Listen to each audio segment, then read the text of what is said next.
औज़ुबिल्लाहिमिनश्शैतानिर्रजीम बिस्मिल्लाहिर्रहमानिर्रहीम। नाज़रीन कराम, मैं आपका मेज़बान मंसूर साहिर अपने प्रोग्राम मैं भी पाकिस्तान हूँ के साथ हाजिर खिदमत हूँ। आप पर सलामती की ढेरों दुआओं के साथ आज हम कुछ नया करने जा रहे हैं।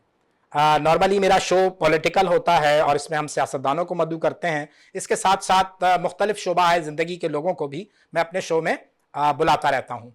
लेकिन आज मुझे परवीन शाकिर याद आती हैं, जिन्होंने कहा था कि जुगनू को दिन के वक्त परखने की जिद करें, जुगनू को दिन के वक्त परखने की जिद करें, बच्चे हमारे अहद के चालाक हो गए। उस वक्त चालाक का मतलब चालाक था, आज चालाक का मतलब ज़हीन और शार्पनेस है। आज का बच्चा जो है हमसे ज्यादा अवेयर है और हमसे ज्यादा अवेयरनेस रखने की वजह से हमें बहुत सारी ऐसी सिमतें हैं जो इनसे सीधी करने को मिलती हैं। आज मैंने ऐसे ही दो चाइल्ड स्टार अपने शो में मदऊ किए हैं। आइए आपसे मुलाकात कराते हैं। मेरे साथ मौजूद हैं, पॉडकास्टर हैं, यूट्यूबर हैं, social activist, child star Ayaan Iqbal. अस्सलाम वालेकुम। अच्छा, इनके साथ तशरीफ रखते हैं, जैसे मैंने कहा कि ये एक ऐसा चाइल्ड स्टार है, बड़े बड़े आपने सियासतदानों का, बड़े बड़े आर्टिस्टों का इंटरव्यू करते से देखा है। नौजवान अवैस शहजाद, अस्सलाम वालेकुम। वालेकुम अस्सलाम। अच्छा, मैंने आपको नौजवान दोनों को इसलिए अब मैं कह रहा हूं क्योंकि आप अपने कद से बड़े हैं, आपने जितने काम कर लिए हैं ना, तो आपने नौजवानों को भी पीछे छोड़ दिया। आयान, आपसे शुरू करते हैं। कैसे ये तहरीक मिली, कैसे ख्याल आया कि ये काम किया जाए? और वैसे तो चूंकि आपका एक फैमिली बैकग्राउंड है, माशाल्लाह आपके वालिद साहब जो हैं वो एक सीनियर जर्नलिस्ट हैं, बड़ा उनका कंट्रीब्यूशन है इस इंडस्ट्री में, हमारे भाइयों की तरह हैं। लेकिन आपको ये तहरीक कैसे मिली, कैसे ख्याल आया? सबसे पहले बहुत बहुत शुक्रिया कि आपने अपने शो में मुझे बुलाया और आपने गैस समझा। तो सबसे पहले मेरा, आपने क्या सवाल किया कि कैसे ख्याल आया, मतलब ये बैठे बैठे सोच बाबा के कान में नॉकिंग की कि बाबा मैंने ये करना है, कैसे जहन में कैसे आया? इंस्पायरेशन किससे मिली? इंस्पायरेशन मुझे मिली है पॉडकास्टर से मिली है। एक पॉडकास्टर जुनैद अकरम को जानते होंगे, सही, नाज़र अली भी है। इसके अलावा इंडिया के भी पॉडकास्टर है, आजकल इंडिया का एक है, उसका नाम है ठगेश। वो भी आजकल पॉडकास्ट कर रहा है। वो रोस्टिंग करता है बट वो आजकल पॉडकास्ट कर रहा है। तो इन सब के पॉडकास्ट देखे, बेसिकली मेरा सिर्फ पॉडकास्ट का काम नहीं है, मैं पॉडकास्ट भी करता हूँ। इसके अलावा जो है मैंने पॉडकास्ट में यूट्यूबर्स के भी करता हूँ, पॉलिटिशियंस के भी करता हूँ एंड व्लॉगिंग करता हूँ। जैसे अभी मैं आउट ऑफ कंट्री गया हुआ था सऊदीया, तो उसकी व्लॉगिंग की थी।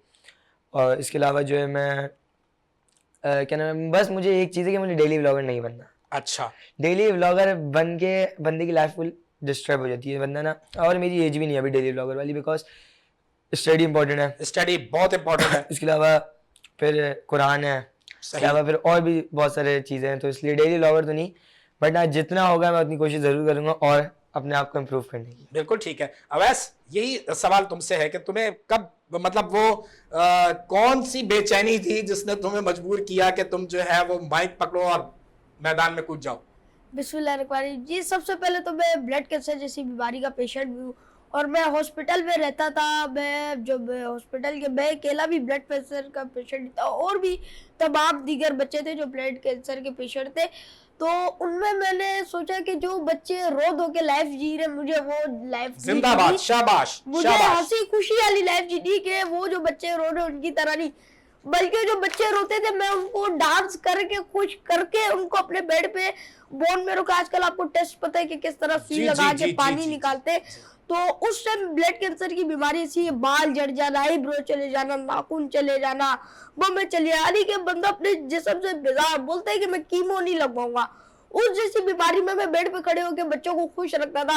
तो वो बड़े, यानी कि ऐसे वक्त जो अभी जो मैं आए ये व्लॉगिंग की तरफ, रिपोर्टिंग की तरफ, अभी यानी कि चाइल्ड स्टार रिपोर्टर के नाम से जाना जाता हूँ, वो इसलिए जाना चाहता हूँ कि मैं अपने जो बच्चे थे हॉस्पिटल के उनको खुश रखता था। मैंने अपने ऊपर कभी भी वो अपने चेहरे को गिरने नहीं दिया, हमेशा खुश रहता था और दूसरों को भी रोने नहीं देता था। बल्कि जो मेरे हॉस्पिटल वाले जो स्टाफ थे वो भी मुझे बुलाते थे कि अवैस इधर आओ, इन बच्चों को चुप कराओ, ये रो रहे। एक के सामने तो मैं खुद रोने लग जाता था, वो बच्चा मुझे देख रहा है कि इसको क्या हो गया भाई। दूसरों को डांस करके खुश करके दिखाता था। और भी बड़ी तमाम ऐसी वक्त आए जिनमें मैंने बच्चों को खुश रखा है। यानी ये कभी खुशी जिंदगी में आता रहता है जिसमें बंदे को उठना होता है, कभी गिरना होता है। हर वक्त ऐसा आता है जिसमें बंदा गिरता भी और उठता भी। इसी तरीके से कर करके मैं मीडिया की तरफ आया। मीडिया का मैंने मुस्बत तरीके से इस्तेमाल किया। मैं आजकल के ये भी बच्चों को पैगाम देता हूँ कि जो मोबाइल है उसको मुस्बत तरीके से इस्तेमाल किया जाए। मेरा तो शौक है कि मैं इस तरफ आऊँ, अपने तमाम बच्चों को, देखने वालों को, चाहने वालों को इस चीज से मोटिवेट करूँ। आपके भी वालिद साहब माशाल्लाह चूंकि इस जर्नलिस्ट हवाले रखते हैं, मीडिया इंडस्ट्री से हैं, तो आपको उनसे कितनी सपोर्ट मिली, कितना उन्होंने बैकअप किया, कितने खुश हुए वो आपके इस अमल से? जी, दरअसल मैं जब बीमार था तो मेरे साथ मेरे पापा ही रहे। मेरी बीमारी में रहना, रुकना, जो भी मसले हो तो मेरे पापा ने मेरे साथ झेले। जितना भी मुश्किलात है ये सारे मेरे साथ। मेरे पापा ने मुझे एक बात सिखाई है। मेरे पापा ने बोले, अवैस आप जैसा भी करोगे, गलत करोगे, खराब करोगे, जो दिल में आता है आप बोलो, जो है वो अल्लाह हाजिर नाजिर जानता है कि अभी तो आप इतने मोटिवेट। और दूसरी बात ये कि मैंने आज स्कूलिंग नहीं की है। जरा मेरी बीमारी को 6 साल हो चुके हैं और स्कूल जाना, तो यानी कि भी जो सीटें होती है आजकल तो स्कूल में से निजाम हो चुके हैं कि इतनी कड़क सीटें होती है, उसमें तो बंदा बैठ ही नहीं सकता है। लकड़ी उसमें तो आजकल तो कमर भी पूरी शिलिंग हुई होती है, उसमें तो कमरे ही दर्द होने लगती। तो पापा ने यही बात समझाई है कि वैसे आप जो भी चीज करोगे, गलत करोगे, अच्छी करोगे, अपने से खुद से करो। मेरे पापा ने ये बात मुझे सिखाई। सही। और तुम्हारे वालिद साहब की क्या मोटिवेशन थी अयान? जिस वक्त आपने स्टार्ट लिया तो लाजिम बात है, हेजिटेशन होती है, आदमी डर रहा होता है, जबान में लुकनत होती है, तो वहां कहाँ तुम्हें महसूस हुआ कि बाप बाप है और बाप ने बूस्ट किया? तो आपको तो पता है कि बाबा जर्नलिस्ट है, तो बाबा ने मुझे चाह रहे थे बाबा एंकरिंग की तरफ। बाबा ने मुझे बहुत सारी उर्दू की बहुत प्रैक्टिस करवाई है अपने चैनल में, और उसमें मेरी मतलब उर्दू भी बहुत उससे इंक्रीज हुई है, और उसमें मेरे अंदर कॉन्फिडेंस आया। वो बहुत बचपन की बात है जो कॉन्फिडेंस की बात है। उसके बाद जब बाबा ने जब बोला कि मैंने बाबा बोला, बाबा मैं यूट्यूब चैनल स्टार्ट कर रहा हूँ, तो बाबा ने बोला कर लो, बट जो करना बस सही करना और देख के करना सब कुछ ना। वो जो पॉजिटिव नेगेटिव के हवाले है ना, जैसे अभी अवैस ने कहा कि आपको पॉजिटिव लेना है, आपके हाथ में ये मोबाइल है, आपने इसको पॉजिटिव लेना है, सोशल मीडिया के जो प्लेटफॉर्म्स हैं उन्हें पॉजिटिव लेना है। फिर तो बाबा ने बोला कि जो है ये जो आप काम कर रहे हो, अब लोग 10,000 कमेंट्स आते हैं, 10,000 नहीं 10,000 हेट कमेंट्स आएंगे, 10,000 आपके सपोर्ट में कमेंट्स आएंगे। सही बात। आपके 1 लाख लाइक्स आएंगे तो आपको पास वो भी होगी, ट्वीट करेंगे लोग कि ये ऐसा है, ये वैसा है, ये सारी चीजें भी होती हैं। तो बाबा ने बोला करते रहो, कामयाब करने वाला अल्लाह ताला है। बेशक बेशक। तो फिर बाबा ने मुझे सवाल से बहुत मोटिवेट किया। फिर मेरे बाबा मेरी हर चीज़ में हेल्प करते हैं, जैसे यूट्यूबर्स हो गए, पॉलिटिशियंस हो गए बड़े बड़े, आपने देखा होगा बिलावल भुट्टो जरदारी, बिल्कुल बिल्कुल, गवर्नर सिंध, कामरान सूरी। पहला इंटरव्यू किसका किया? बिलावल भुट्टो जरदारी। पहला इंटरव्यू, जिंदगी का पहला इंटरव्यू? जिंदगी का पहला interview Bilawal Bhutto Zardari. Very good. और अवैस तुम्हारा पहला इंटरव्यू तुमने किसका किया था? आपको भी लग रहा है कि मैं चाइल्ड स्टार रिपोर्टर किस नाम से जाने जा सकता हूँ? चाइल्ड स्टार रिपोर्टर में इस नाम से जाने जा सकता हूँ। मैं जब कोई था 4-5 साल का था, तब मैं तोतला था, तब मैंने पहला इंटरव्यू किया था, अपने घर की मंजर कशी की थी। उसके बाद और कैसे की थी, थोड़ा सा बताओ ना। वो मतलब आप समझो वही उसी एज में हो, वो तो मुझे पूरी बात याद है तोतले में जो मैंने बोला। तोतलेपन के साथ तो हमारे सुनने वालों को मजा आएगा ना, वो सुनाओ ना। मैं दरअसल अपने घर की जिस तरह मंजर कशी कर रहा था वही मैं आपको। दी नदीम ते दात तलाती में तोते तोते बत्ते तूल दाते, हमारे दर में जनरेटर आला आते। वो दरअसल एक जनरेटर हमारा होता था, वो खराब होता था और वो बार बार उसको बुलाते थे, आता नहीं था। तो इस तरह मैंने अपने पूरे घर की मंजर कशी की थी। ठीक है। और वो उस वीडियो पे कितने लाइक्स, कितने व्यूज, क्या? वो तो माशाल्लाह अल्लाह खैर करे, वो तो काफी हिट हो गई थी क्योंकि बच्चा तो उस टाइम किया, फिर अल्लाह फिर बीमारी की तरफ चला गया, फिर इतना फोकस नहीं किया इन चीजों पे, तो फिर इस स्टेज पे चला गया कि फिर कुछ भी याद नहीं रहा। फिर कीमो लगनी, हाइड्रेशन लगनी, एंटीबायोटिकें लगनी। ये भी एक ऐसी बीमारी है, बड़ी अफसोसनाक बीमारी है, मुझे मर्ज है। लेकिन आपने एक नया ट्रेंड दिया ना अवैस मेरे दोस्त, आपने एक ऐसा ट्रेंड दिया है कि जितने भी इस तरह के पेशेंट हैं उनके लिए अवैस रोल मॉडल है। अवैस ने वाजे किया है कि अगर आप लड़ना जानते हैं, अगर आप जीना जानते हैं, तो आप लड़ भी सकते हैं, जी भी सकते हैं, जीत भी सकते हैं।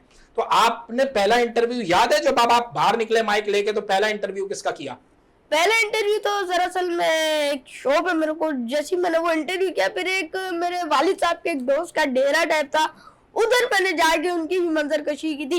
जिधर देख सकते हैं गाय के दूध आए में बेंचें पड़ी हुई, इनके दूध है, खालिश दूध है, इधर बड़े गन्ने पड़ी हुई, ऐसे बहुत से यानी कि इंटरव्यू किए, वक्त गुजरे हॉस्पिटल में, ऐसा वक्त गुजरे जिधर डॉक्टर बारी साहब है उनके भी इंटरव्यू लिए, गवर्नर सिंह साहब के बहुत यानी कि इंटरव्यूज लिए अभी तक। हाँ भाई, तुम जरा सा मुझे आयान जरा ये बताओ कि बिलावल साहब के साथ जब पहला इंटरव्यू हो रहा था, क्या तुम्हारी फीलिंग्स क्या थी और उन्होंने कितना एंजॉय किया इस इंटरव्यू को, थोड़ा सा? तो फर्स्ट टाइम मुझे तो पहले ये था कि नहीं, इंटरव्यू पॉसिबल नहीं है, क्योंकि आपको पता है कि पाकिस्तान पीपल्स पार्टी के चेयरमैन बिल्कुल आसान बात मतलब नहीं है फिर इनका असल में प्रॉब्लम ये है कि उनकी पॉलिटिकल एक्टिविटीज इतनी ज्यादा हैं पूरे मुल्क को, वो हाँ बिल्कुल। और इसके अलावा जो टाइम कैसे मिला, कैसे तुम्हारे से लाइन अप हुआ? वो तो बीच में तो अब्बा आ गए ना, अब्बा देखा बाप काम आता है।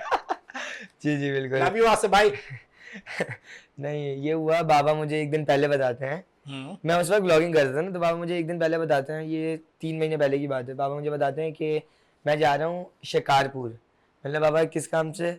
तो बोलते हैं वो पाकिस्तान पीपल्स पार्टी के चेयरमैन है बिलावल भुट्टो जरदारी, उसने इन्वाइट किया हुआ है ना। तो बाबा के साथ बाबा के ऑफिस के और भी सारे जर्नलिस्ट थे, डायरेक्टर थे, और भी सारे लोग थे ना। तो मैंने बाबा के पीछे लगा, बाबा मैं भी चलता हूँ, मज़ा आएगा। तो ना, अच्छा उस वक्त तक मैं ना बिलावल भुट्टो जरदारी को जानता था ना कुछ था, मैंने आज तक देखा भी नहीं था। मैं बहुत कन्फ्यूजन होती थी, बेनज़ीर बिलावल भुट्टो, बहुत कन्फ्यूजन थी, मुझे पता नहीं क्या था। तो जब बाबा ने बोला कि चलो चलो, जब मैं गया, मेरे अंदर अच्छा एक्साइटमेंट थी कि कौन है इतना बड़ा, अच्छा नाम सुना है, हर मीडिया पे आता है भाई बिलावल भुट्टो पाकिस्तान पीपल्स पार्टी के चेयरमैन है। तो मुझे जो है बहुत वो हो रहा था कि मिलूंगा, वो कैसे मिलेंगे, उनका कैसा नेचर है, क्या टीवीज में अलग होता है, वैसे रियल लाइफ में बहुत अलग होता है, क्योंकि आप लोगों को भी पता ही है। तो फिर जब मैं गया तो मुझे अब ये लग रहा है, जब मैं वहाँ पे हार्ट बीट तेज होने लगी, मतलब नहीं, मतलब सिर्फ एक पिक्चर हो पाई, फिर मेरे ख्याल में पिक्चर भी नहीं हो पाएगी, हाथ मिला लूं वो भी बहुत बड़ी बात है ना। अच्छा, ये तुम अपने आप को मोटिवेशन दे रहे हो, अपने आप के साथ मकालमा कर रहे हो कि अच्छा यूं हो जाएगा, एक तस्वीर खिंचवा लूंगा, नहीं होगा सिर्फ हाथ मिला लूंगा, ठीक है। फिर बिलावल भुट्टो जरदारी ने खुद इशारा किया कि आ जाओ उनके कंटेनर में। Very good. तो बिकॉज उनके जो वो है ना मीडिया के जो हैं, एक हैं उनके, क्या बोलते हैं उसको, मीडिया हेड बोल दो आप उनके। तो मीडिया हेड ने जब उनको बताया मेरे बारे में कि ये बच्चा ये काम करता है और आपसे मिलना है, तो फिर उन्होंने जब मुझे बुलाया तो वो मेरे साथ उस वक्त बहुत फ्रेंडली हो गए ना, उनके साथ ही ऊपर चढ़ता। उस वक्त हमारे साथ सीएम थे, सईद गनी थे, नासिर शाह थे, बहुत सारे पॉलिटिशियंस हैं। तो ऊपर गया, उन्होंने बड़े अच्छे से उन्होंने उस वक्त बात की। फिर उनके साथ ही पूरी रैली में हम लोग थे, शिकारपुर की जितनी भी पूरे दिन की रैली में ना। तो फिर बीच बीच में हुआ कि मैंने ये बोला नहीं, इंटरव्यू नहीं देंगे, हल्के से पिक्चर्स के करवा लेंगे, क्लिप्स दे देंगे। फिर मगरिब हुई है, मगरिब के बाद उन्होंने मुझे खुद बोला कि आप अयान को बुलाएं जो आया था। उन्होंने मुझे बुलाया, तो एक पीछे से एक बंदा बोलता है उनका कोऑर्डिनेटर जी, बोलो कि अयान सिर्फ आपके 5 मिनट है ना। उन्होंने बोला कि अयान तुम्हारे पास 1 घंटा है। शाबाश। ना जितना टाइम चाहिए तुम लो, रिलैक्स होके, कोई तुम्हें कुछ नहीं बोलेगा, मैं जब तुम्हें बोलूं। Very good. बोला जी। तो मैं बिल्कुल रिलैक्स हो गया। मैंने स्टार्ट किया, उन्होंने मुझसे बहुत ज़्यादा हंसी मजाक से उन्होंने मुझसे बहुत ज़्यादा सलाम किया। उसके बाद उन्होंने तकरीबन मेरा हुआ था 25 मिनट्स का उनके साथ पॉडकास्ट हुआ था, उसमें से मैंने 12 या 13 मिनट डाल दी, क्योंकि उनमें बहुत सारी चीज़ें रुकी हुई है, आवाज़। तो फिर जब वो पॉडकास्ट में हमने बातें की हैं, बहुत सारी हमने बातें की कि पीपल्स पार्टी की बातें की कि पीपल्स पार्टी क्या करने वाली है आगे फ्यूचर में, आप प्राइम मिनिस्टर बनने वाले हैं, आपकी पार्टी जीतने वाली है, या इस हवाले से बातें की जो आपने एक सोलर सिस्टम का भी कुछ निकाला था वो। इसके अलावा इन्होंने एक जगह खोली थी जहाँ पे बहुत सारी एक्टिविटीज़ थी, उसका नाम मैं भूल गया। तो इस हवाले से हमने बातें की। इसके बाद जब हमारा पॉडकास्ट ख़त्म हुआ तो उन्होंने बोला कि मैं आपसे बहुत इम्प्रेस्ड हुआ कि इतनी सी उम्र में आपके अंदर इतना जुनून है और इस काम को आपका शौक है आपको। और तुमने सारी गुफ्तगू बहुत कॉन्फिडेंस से की। द रीजन इज कि तुमने पहले से अपने आप को मोटिवेट करना शुरू किया था कि ऐसे हो जाएगा, ऐसे हो जाएगा, ऐसे हो जाएगा। Good, very good. तो उन्होंने मुझे बहुत मोटिवेट किया, तुम्हें जहाँ कोई चाहिए मेरे सपोर्ट मैं दूंगा, और ये हकीकत बात है, वो सपोर्ट देते हैं अभी तक। और उन्होंने मुझे बोला कि और पॉडकास्ट करो। उन्होंने सीएम मुराद अली शाह को भी बोला था कि इसका पॉडकास्ट करना है। उन्होंने क्या नाम मुर्तज़ा वहाब को भी बोला था इसके साथ पॉडकास्ट करना है। इसके अलावा और भी दीगर पाकिस्तान पीपल्स पार्टी के पॉलिटिशियन उनको बोला था। तो इस वजह से उनकी वजह से उन्होंने सबसे पहले मेरे बाबा ने मिलवाया, फिर उनकी रेफरेंस से मेरे और भी वही। और सबसे पहली बात तो जब आपको पता है कि पाकिस्तान पीपल्स पार्टी के जब चेयरमैन ने बोला तो वो काम करना है। हाँ हाँ बिल्कुल बिल्कुल। फिर कौन मतलब बोल आप रहे? बड़े आदमी हैं आयान, आपके तो दोस्तों में जो है बिलावल भुट्टो जरदारी साहब है, माशाल्लाह, जिंदाबाद। तो अवैस में तुम्हारी तरफ आऊंगा। जब तुम गवर्नर साहब से इंटरव्यू करने पहुंचे हो तो क्या तुम्हारे फीलिंग्स थी और क्या उनकी फीलिंग्स थी तुमसे बात करने के बाद? मेरे अंदर तो पहली फीलिंग्स ये थी कि मैं घर से ये सोच के निकलता हूँ कि पापा ने तो मुझे कुल्ली छूट दिया, वैसा आपके मुंह से जो निकलेगा गलत सात होगा, खून माफ है तुम्हें। सही होएगा। तो मैंने बोला कि मैं घर से ये सोच के निकलता हूँ कि आज जाना है तो कुछ करके जाने के अगला बंदा मेरे से खुश हो, उसका दिल भी खुश हो। तो मैं क्या गवर्नर साहब के पास गया, तो खड़ा हुआ गवर्नर साहब के साथ, तो आपको पता है भी बड़ी शख्सियत, उनके बाद तो रश होगा इतना। तो गवर्नर साहब ने मुझे स्पेशल अपने दफ्तर में टाइम देके बुलाया, वैसे इधर आ जाओ, आप आए हुए तो आपको मैंने टाइम नहीं दिया। तो अंदर बैठे फिर गवर्नर सिंह साहब से मैंने गपशप लगाई, पहले तो बातें की। तो इसमें यानी कि एक चीज होती है कि बंदा ना खुद कॉन्फिडेंस हो, यानी कि उसके ऊपर अपनी खुद की उम्मीदें हो कि मैंने आज कुछ करना है। तो मेरे अंदर ऐसी कोई घबराहट नहीं थी कि मैं नर्वस हूँ, मैं तो बल्कि और कुछ था कि गवर्नर साहब का इंटरव्यू लेना है। मैं यानी कि वैसे निजी टीवी सियासत की तरफ इतना हूँ।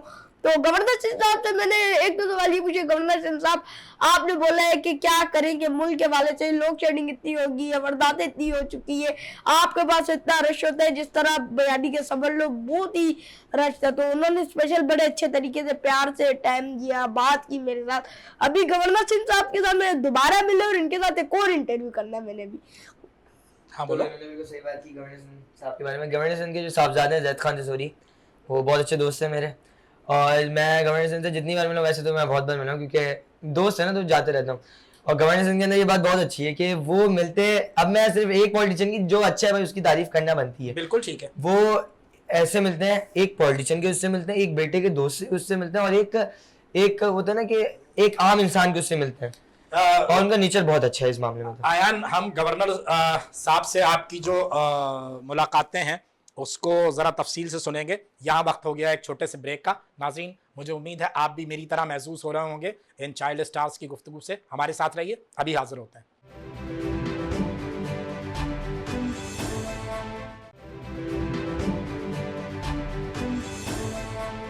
वेलकम बैक नाज़रीन। आयान, बात हो रही थी कि तुम्हारी जब गवर्नर साहब के साथ मीटिंग शुरू हुई और पॉडकास्ट किया तुमने, तो क्या फीलिंग्स थी और कैसे, मतलब एक एग्रेसिवली सवाल पूछ रहे थे या वालिद साहब मतलब उसके बेटे के वालिद की हैसियत से, यानी एक दोस्त के वालिद की हैसियत से आपने थोड़ा हल्का हाथ रखा था? पहले तो जैद जो है मुझसे तकरीबन 5 साल पहले मिला था। अच्छा। जैद 5 साल पहले क्यों मिला था? बाबा का दोस्त है, कामरान जसोरी जो है गवर्नर सिंह, वो बाबा के दोस्त हैं। जी जी। तो बाबा जब ये बड़े रमजानों में नारियां वारियां खाई हैं बाबा ने। जी जी जी, हम उस वक्त उनके साथ ही होते थे। तो बाबा ने मुझे बोला है कि मेरे एक बहुत अच्छे दोस्त हैं, वो MK में होते थे ना, वो गवर्नर बने हैं। तो मैंने बाबा कौन है? अब मैं तो नहीं जानता था। बोले तुम 5 साल पहले मिले उनसे। अच्छा। बाबा तो मिलते रहते थे बट मैं 5 साल पहले मिला था, बाद में मिला हूँ। तो मैंने बाबा कौन है? बाबा ने पिक्चर दिखाई। फिर मेरी फर्स्ट मीट हुई थी रमज़ान में, नहीं रमज़ान से 2 दिन पहले हुई थी। तो जब मैं गया तो उन्होंने पहले तो अपने दोस्त के बेटे के उससे, तो वो मुझे बोलते हैं कि मैं तुम्हारा वही चाचू वाला हिसाब है। तो फिर उन्होंने उस वक्त उन्होंने भी बहुत अच्छे से साथ बैठ के हमने डिनर किया, मुझसे भी बहुत सारी बातें की। मुझसे उन्होंने बातें की कि एजुकेशन के हवाले से क्या चल रहा है, वो क्योंकि उस वक्त पॉडकास्ट नहीं था ना, वो तो अपना कि क्या करता है मेरे दोस्त का बेटा, तो कौन से स्कूल में हो, क्या चल रहा है लाइफ में, और ये वो। फिर उन्होंने बोला कि जैद को बुला देना ना, उनका बेटा है। तो फिर जैद आया, जैद के साथ मैंने बहुत सारी बातें की, तो उससे ज़्यादा मेरी अंडरस्टैंडिंग बहुत अच्छी हुई। तो फिर जैद और मैं फिर गवर्नर हाउस में गया, जैद के उस पर गया कि जैद बुलाता था। इसके अलावा यूट्यूबर्स भी आते रहते थे गवर्नर हाउस में, तकरीबन पाकिस्तान के टॉप यूट्यूबर्स सारे आते हैं। डकी भाई हो गया, मास सफदर हो गया, रजब भट्ट हो गया, अजलान शाह हो गया, सलमान नुमान हो गया, सारे आते रहते हैं जलमी प्लेस। तो उससे भी मेरे जैद के थ्रू भी बहुत सारे लिंक्स बने। तो फिर जब गवर्नर साहब ने मुझे बुलाया, गवर्नर साहब से मैं तकरीबन आई थिंक ये समझ लें आप 24 से 27 बार। तो और जब आप मिलते हो, मतलब एक आपने बताया ना कि बिलावल भुट्टो जरदारी साहब से जब आप मिले तो उनका बड़ा हम्बल हवाला था, आपके साथ दोस्ताना माहौल में बात की ताकि आपको थोड़ा सा आप इनहैंस हो, बूस्ट मिले आपको। जी, जी। तो गवर्नर साहब का भी यही हवाला है, बिल्कुल ऐसे ही वो भी नहीं, सपोर्ट की बात है तो वो अपने बेटे को भी बहुत सपोर्ट करते हैं। गुड है। और मुझे भी बहुत सपोर्ट कर रहे थे, बोले करो करो करो हो जाएगा। और बोलते हैं कि देखो कोशिश करने से होगा, अगर तुम बैठे हो तो फिर नहीं होता। बोले फिर तुम बैठे ही रह जाओगे। बोलने जो स्ट्रगल किया है, अब उन्होंने बोला देखो डेली व्लॉगर जो भी है, मास सफदर जो है उसने भी तो स्ट्रगल किया ना, उसने 4 साल स्ट्रगल किया है, आज जाके उसने अपने आप को बना लिया, आज जाके वो फेमस हो गया, आज जाके मशहूर हो गया, आज जाके लोग उसको जानना है। अब वो डेली व्लॉगिंग की बात नहीं है, उसने स्ट्रगल किया, सारी बात ये है। और तुम भी करो। बोलने क्या अभी तुम्हें कितने महीने हो? मैंने 10 महीने, मैंने 10 महीने हुए हैं। बोलने 2 साल में तुम कहाँ से कहाँ पहुंचे तुम्हें नहीं पता, 1 साल में कहाँ से कहाँ पहुंचे तुम्हें नहीं पता। ये सारा कामयाबी का गेम है कि आप बस बोलते हैं कि 5 वक्त का नमाजी, मेरे भाई साहब ये बोलते हैं कि 5 वक्त का नमाजी होना चाहिए बंदा, अल्लाह से दुआ करनी चाहिए और लाइफ अपनी एक पॉजिटिव तरीके से गुजारनी चाहिए। बिल्कुल सही है। अवैस किन लोगों के इंटरव्यूज किए ऐसे के जो बड़े मजेदार थे, उनको भी मजा आया, तुम्हें भी मजा आया, ऐसे कुछ कोई मतलब बीच में कोई ऐसा वाकया हो गया कि उन्होंने भी लाफ्टर दिया, तुमने भी लाफ्टर दिया, देखने वालों को भी मजा आया, उसमें वो व्यूज भी बहुत जबरदस्त आए और लाइक्स भी आए? जी, सबसे पहले तो गवर्नर साहब का, उसमें यानी कि बड़ा मजा आया, फ्रेंडली माहौल के साथ इंटरव्यू हुआ था और उन्होंने बड़े अच्छे जवाब दिए, तो इसमें तालियाबाजी वो भी हुआ था। और IG सिंह साहब जो गुलाम नबी मेमन साहब, उनका भी इंटरव्यू किया, उस पर भी बहुत अच्छा रिस्पॉन्स दिया। बड़ी यानी कि बीच में आपको होता है ऐसे कि इंटरव्यू में वाकयात पेश आ ही जाते हैं जिस पर बंदा कर ही सकता है कि अगर IG सिंह साहब का भी इंटरव्यू किया, फिर DI जैसा रजा साहब तो उनके साथ भी इंटरव्यू किया, जो मसला चल रहा था बीच में, उस हवाले से भी मैंने इंटरव्यू किया DIG साहब से। तो DIG साहब उसमें खुद भी घबरा गए कि अवैस क्या सवाल कर दिए तुमने, क्या कर रहे हो। वही मैं पूछना चाह रहा हूं अवैस सर आपसे कि वो कौन से ऐसे सवाल थे कि जब आपने पूछा तो सामने वाला लाजवाब हो गया, उसके पास जवाब ही नहीं था? जी दरअसल DIG साहब खुद यानी कि साउथ और केमाड़ी का इलाका इनके पास है, तो इनके पास एक आपको होते हैं पुलिस वाले जो होते हैं टिकटॉक के बनाते ही है बंदा। अभी पाबंदी लग गई है जी, अभी तो फिल वक्त पाबंदी लगी है। खातून थी पुलिस की यानी कि ड्यूटी में थी। नहीं, मेरी दोस्त नहीं थी। जिस तरह आप पूछ रहे हैं इस तरह दोस्त नहीं थी। नहीं, तो उन्होंने ड्यूटी के दौरान एक वीडियो बनाई, जिस मैं अपनी ड्यूटी पे खड़ी जिस के मिले उसमें DIG साहब थोड़े से घबरा गए। आजकल के मिलने से मुराद यही थी कि जिसको आना है, तस्वीर बनानी है, टिकटॉक बनानी है तो आके मिले यार, ये तो कोई ऐसी बात नहीं थी। जी, लेकिन बहरहाल वो जी, तो DIG साहब ने इसी तरह देखे, जो ज्यादा दिल से प्यार करते हैं उससे मेरे को भी यानी कि प्यार होता है, मोहब्बत होता है। आजकल के तो यूट्यूबर ऐसे जो लोग हैं उनके यानी कि ऐसे हालात चले कि वो अपने यार जो प्यार से नहीं अपने यानी कि गहरे वो हाइपर हो जाते, कोई भी ज्यादा पास आ रहे तो वो हाइपर होने लग जाते। तो इसी तरह हमारे साथ भी ऐसे बहुत सी हुए जिंदगी में, ऐसे तो वक्त आते रहते हैं, बंदे को हर चीज में हंसी खुशी से रहना है। तो मैं तो ये कहता हूँ कि प्यार मोहब्बत से हर किसी के साथ, ये भी हमारी लोग है। तो मैंने तो आज तक ऐसा नहीं किया कि किसी को टाइम नहीं देना, हर किसी को प्यार से दिए, हर किसी के साथ अच्छा वक्त गुजरा। DIG साहब, गवर्नर साहब, IG सिंह साहब, शफी नकी जावी साहब, हर किसी के साथ मेरे को यानी कि अच्छा उन्होंने। किसके साथ तुम्हें बात करके बहुत मजा आया? तुमको लगा कि यार ये बड़ा कोई स्वीट सा, खास तौर पे आर्टिस्टों में किसके साथ बात करके तुम्हें बहुत तुमने एंजॉय किया? आर्टिस्टों में तो यानी कि तकरीबन कोई नहीं, वैसे तो मेरे को जिसके साथ सबसे ज्यादा मजा आया ना इंटरव्यू करने में वो थे, मेरे को जिसके साथ करने में वो IG सिंह साहब थे। उनके साथ मुझे इंटरव्यू करने में बड़ा मजा आया। उन्होंने बड़े प्यार से, उन्होंने तो मैं पहले भी किया था, उन्होंने तो बोला था कि अवैस आपने मेरे दफ्तर आना है, आपको मेरी तरफ से दावत है, तो आपने जरूर लाजमी मेरे दफ्तर आना है। तो एक जगह खड़े हुए तो IG सिंह साहब का मैंने बोला IG सिंह साहब आपका इंटरव्यू लेना है मैंने। तो IG सिंह साहब बोलते हैं अवैस तुम तो बच्चे हो, तुम क्या लोगे मेरा इंटरव्यू? मैंने बोला IG साहब बच्चे तो क्या हुआ, हम इंटरव्यू नहीं ले सकते। तो IG साहब ने फिर बोला चलो ठीक है अवैस ले लो।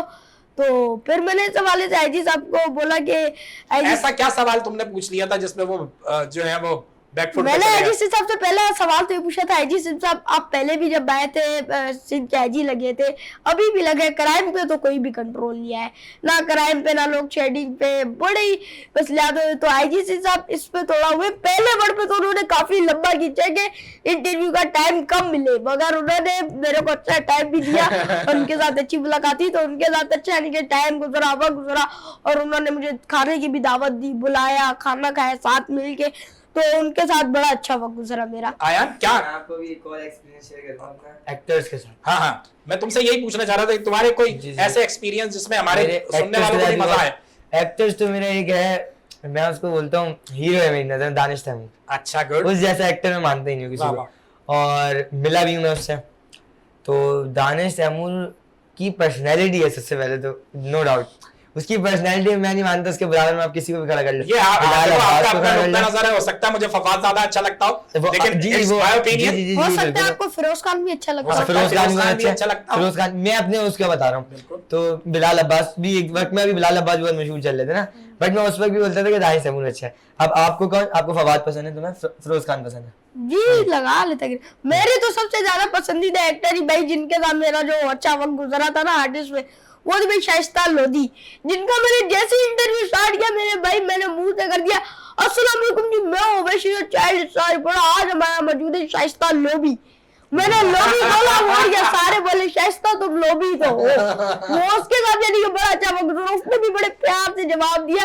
तो इस तरह यानी कि उनके साथ बड़ा फ्रेंडली माहौल गुजारा, तो मैं उनको यानी कि अच्छा है उनके साथ है, तो यानी कि ज्यादा अच्छा है। हर एक्टर अच्छा, हम ये नहीं कहते कि सारे बुरे, जैसे इनकी पर्सनैलिटी है, जिस तरह इन्होंने बोला दानिश तैमूर इनको अच्छे लगते हैं, आपको फाद अच्छे लगते हैं, और फाद अच्छे लगते हैं, फाद भी अच्छा लगता है, फाद भी अच्छा लगता है,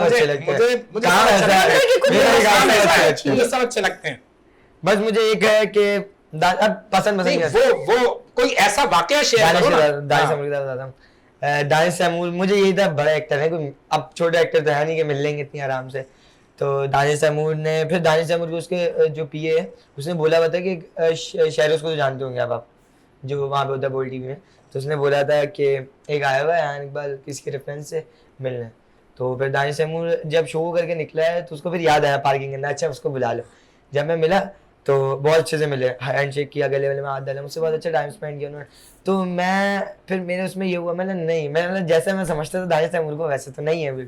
हाँ देखिए, हर बंदा जब मशहूर हो जाता है जाहिर सी बात है खुद ब खुद अपनी कुछ मजबूरियां होती हैं। देखो टाइम होता है, बहुत सारी हमारे जो फैंस होते हैं वो बस ये चाहते हैं कि वो मिलना। अब दानिश तैमूर अगर बिना सिक्योरिटी घूमे हर कोई चिपकेगा, दानिश तैमूर कितना वो होगा कि यार बहुत अजीब फील होता है ये, तो इस वजह से वो थोड़ा वो है। बट हाँ उसके साथ जो एक्सपीरियंस है, मैं मतलब मेरी लाइफ का सबसे अच्छा एक्सपीरियंस के साथ गुजरा है। इसके अलावा ऐना आसिफ को भी जानते होंगे आप, इसके अलावा जो है उसको क्या नाम है, हिबा बुखारी, उसका भी बहुत अच्छा एक्सपीरियंस गुजरा। हिबा बुखारी वैसे मुझे इतनी कोई पसंद नहीं है, बट अच्छा एज एन आर्टिस्ट पसंद नहीं, मतलब उनके मुकाबले में आपको फिर एक्ट्रेस में कौन पसंद है? एक्ट्रेस में हानिया आमिर। हानिया आमिर से मेरा मिलने का एक बहुत वो है, बट हानिया आमिर बेसिकली बहुत कम आपको दिखेगी, ड्रामोज में दिखेगी आपको आउट ऑफ सिटी होती है वो, कभी आउट ऑफ कंट्री होती है वो, इसलिए। और एक चल रही है क्या नाम है उसका, अभी उसने दानिश जिसके बिलाल अब्बास का ड्रामा किया था। असल में मैं ड्रामा नहीं देखता यार, बस न्यूज़ वाले नहीं देखते। आपकी एक्ट्रेस के बारे में भी जान लूं तो फिर आप दोनों की वालदा को बताया जाए ना कि कौन कौन पसंद है। जी मेरी तो एक्ट्रेस तो भाई एक ही थी, शाइस्ता लोधी, जिनसे मेरा मिला था उनसे तो मेरा यानी कि अच्छे भी लगाता है कि और भी बहुत एक्ट्रेस से मिल लिया मेरे, फिरोज खान, यानी कि बड़े तकरीबन एक्ट्रेस के ऐसे नाम मुश्किल भी, आपको पता है जब बंदा उड़ जाते तो नाम भी चेंज हो जाते, उठते उठते अलग अलग नाम आने लग जाते, तो जैन यानी कि और शाइस्ता लोधी थी, उनके साथ अच्छा हो गया। इस तरह के जैसे आपने शाइस्ता लोधी कह दिया, इस तरह के और कोई भंडे याद है आपने अपने दौरान इंटरव्यू में देखे? हर चीज तो होती है, कभी बंदे से हो जाती है, ऐसा कोई फंबल, ऐसी कोई बात, ऐसा कुछ है ज़हन में? जी बड़े वाकियात पेश है। हमारी तो बात हुई, आप बताओ आपको कौन सी एक्ट्रेस पसंद है, फिर हम भी आपके घर में। यार मुझे तो, मैंने कहा ना कि मैं जिस सीट पे बैठा हूँ इस सीट पे मुझे सब पसंद है, इस सीट पे लोग इनको पसंद करते हैं, ये लोगों को इस सीट पे मुझे सब पसंद है। तो मैं आज तो मैं आपका इंटरव्यू कर रहा हूँ ना, आप बताएंगे ताकि फिर वो आपके बाबा और आपकी वालिदा को बताया जाए कि भाई लड़के को ये लड़की पसंद है। हमने तो भाई बता दिया, जो शाइस्ता लोधी थी और भी फिरोज खान थे बड़े, और सलीम मेरा सवाल मैंने आपसे ये पूछा था कि ऐसे कुछ भंडे याद हैं जो आपने किए हो और वो सामने वाले ने भी लाफ्टर दिया हो, आप भी फिर बाद में हंसे हो, घर आके भी हंसे हो और देख के भी हंसे हो? जी तो जिस तरह पहले मेरा जो बर्थडे ना, वो तो मैं आपको बहुत बड़ा ही बता देता हूँ। मैं जो हॉस्पिटल में था ना, सबसे फनी सीन मेरा ये था कि एक नर्स थी मेरे साथ, उसका यानी कि बड़ा फ्रेंडली थी, आते जाते मुझे आंख मारती थी उसका, यानी कि हॉस्पिटल में से तो मैं सीट पे बैठा होता था तो मैं भी उसको आंख मारता था। एक पठान 2-3 दिन से मेरे साथ बैठा बोलता है मुझे आंख मारी, अपनी तरफ से वो अपने बाल सेट करता था, मुझे आंख मार। फिर वो उसने ना अगले दिन मुझे देख लिया मुझे आंख मारते, बोलता वैसे तुम्हें आंख मार है। मैंने बोला, बोलते अच्छा इसने मेरे अरमानों के साथ खेला है। तो फिर मैंने उस नर्स को पठान बोलता है कि अवैस अभी तो ये जैसी है ना तुमने उसको आवाज अली मार दी। मैंने बोला आवाज अली कैसे? वो बोलता है यूं करके। तो नर्स से ही मैंने उसको, उसने मुझे आंख मारी, मैंने भी उसको आवाज अली मारी करके। नर्स बोलती ओ अवैस क्या करो, ओ अपना डे केयर के अंदर भागी, हमारे जो वार्ड होते हैं उसके अंदर चली गई थी। तो ऐसे अली के बड़े वक्त है। फिर अपनी जो हॉस्पिटल की सीट है उस पर डांस करता था।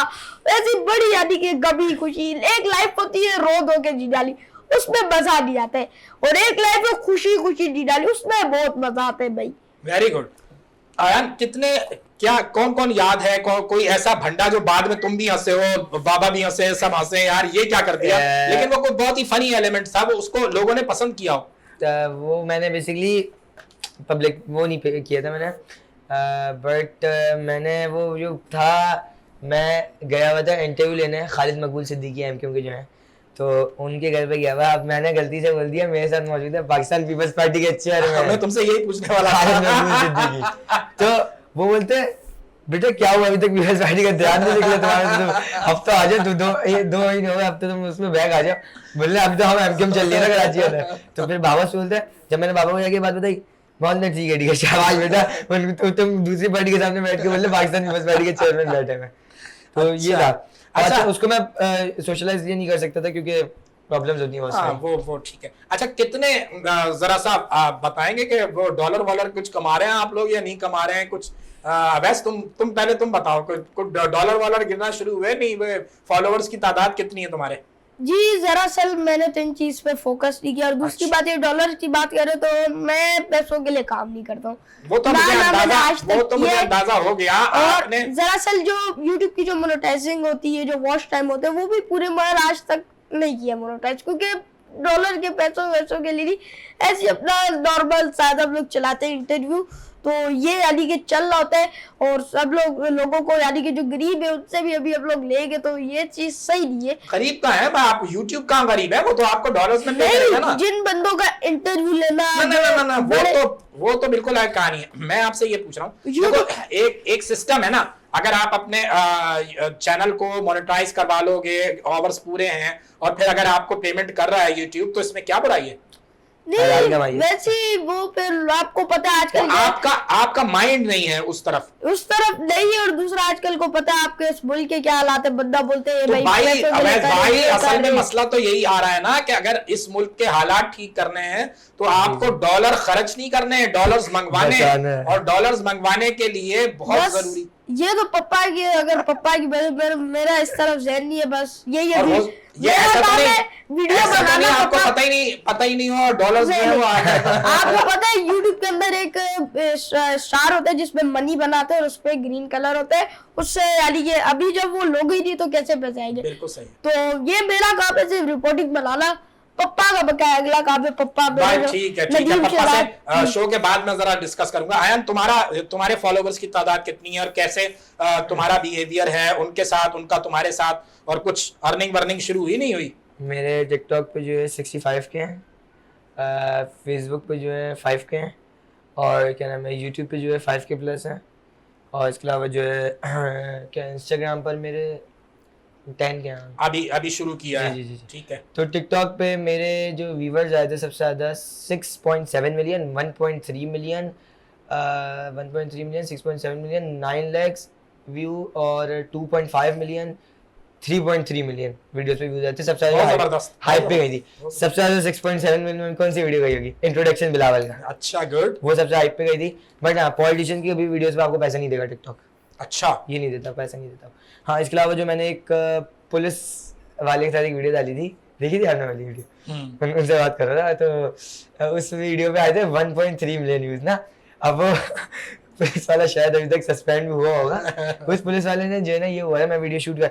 अच्छा, आपको पता होगा मेरे व्यूज जो आए ये 2.5 मिलियन किस पे आए थे वाली वीडियो पे? रिसेंटली 5 स्टार पे हुआ था कि 2 बच्चे लापता हुए थे, जो गुम हुए थे, जो अपने घर से, उनकी अम्मी दुबई में रह रही थी, फादर डिवोर्स वाले मामले, वो पूरे मामला मैंने डील किए थे। उन बच्चों को स्कूल का एडमिशन भी मैंने करवाया था, उन बच्चों को ढूंढा भी मैंने था। रेंजर्स और पुलिस मेरे साथ थे, और पाकिस्तान पीपल्स पार्टी के रहनुमा थे फैजान रावत, जो पिज़्ज़ा पॉइंट के CEO हैं। उन्होंने मुझे कॉल की थी, उन्होंने बोला कि ये हुआ है, तुम भी आ जाओ, तुम भी अपना कैमरा ऑन कर लेना, मैं बाकी रेंजर पुलिस हमारे साथ है, वो हम ढूंढ लेंगे। साइमा पारी मॉल से वो बच्चे मिले थे, तो उस वाली वीडियो मैंने रिकॉर्ड की। उसके बाद जब उनको कोर्ट लेके गए थे, वाली वीडियो एक रिकॉर्ड की हुई थी। उसके बाद क्या नाम, उनसे भी उनके कमेंट्स लेते रहते थे ना मैं साथ साथ कि भाई कोर्ट तो आ गए। उसका नाम भी आयान था और एक अनाबिया थी बच्ची। मतलब हाँ भाई अब तो कोर्ट आ गए, अब क्या कैसा फील हो रहा था ये सब कुछ ना। तो उस पर आधे ज़्यादा लोगों के हेट कमेंट होते, कोर्ट क्या देखा नहीं है, कोर्ट नहीं, मतलब उसको माइंड नहीं करता, मतलब व्यूज तो आ रहे ना, बस क्या चाहिए बस। बिलाल वाली वीडियो पे तो अभी आमदनी बाकायदा डॉलर्स में शुरू नहीं हुई? टिकटॉक पे समझ नहीं हो गई है बस, टिकटॉक पे लाइव से बहुत पैसे मिलते हैं आपको। टिकटॉक में लाइव से पैसे लाइव मिलते से हैं? पैसे मिलते हैं, ठीक हो गया। आपको वैसे ही मिलते हैं एडवर्टाइजिंग करने से, और ऐसे मिलते हैं। और यूट्यूब चैनल मेरा मोनेटाइज है, बट आप कह लें कि इतने नहीं आते जो, हाँ, लेकिन ये है कि बस आ जाते हैं। गुड हो गया। नाज़रीन किराम, इन नौजवानों के साथ, इन चाइल्ड स्टार्स के साथ, इन आने वाले फ्यूचर स्टार्स के साथ हमारी जो गुफ्तगू रही, हमें अंदाज़ा ही नहीं हुआ कब हमारे प्रोग्राम का वक्त ख़त्म हो गया। सबसे अहम नुक्ता इन दोनों स्टार्स से हमने सीखा, समझा। ख़ास तौर पे अवैस ने बताया कि ब्लड कैंसर ज़रूर एक बहुत ही तकलीफ़ दे बीमारी है, लेकिन अगर आप लड़ना जानते हैं तो फिर आप इसी तरह लड़ें जैसे ये हमारा चाइल्ड स्टार लड़ रहा है। आयान ने जैसे आपको बताया कि आयान ने कितनी हिम्मत के साथ और जुर्रत के साथ बड़े बड़े लोगों के इंटरव्यूज़ किए, और अल्हम्दुलिल्लाह इसकी अर्निंग भी शुरू हो गई है। और यकीनन ये दोनों बच्चे अपने वालिदैन, ख़ास तौर पे बाप के हवाले से बड़े बहुत ही पॉजिटिवली इन्होंने हमें रिस्पांस दिया। नदीम शहजाद जो वालिद हैं अवैस शहजाद के, सर आपका बहुत शुक्रिया। और आसिफ इकबाल जो वालिद हैं आयान इकबाल के, सर आपका बहुत शुक्रिया।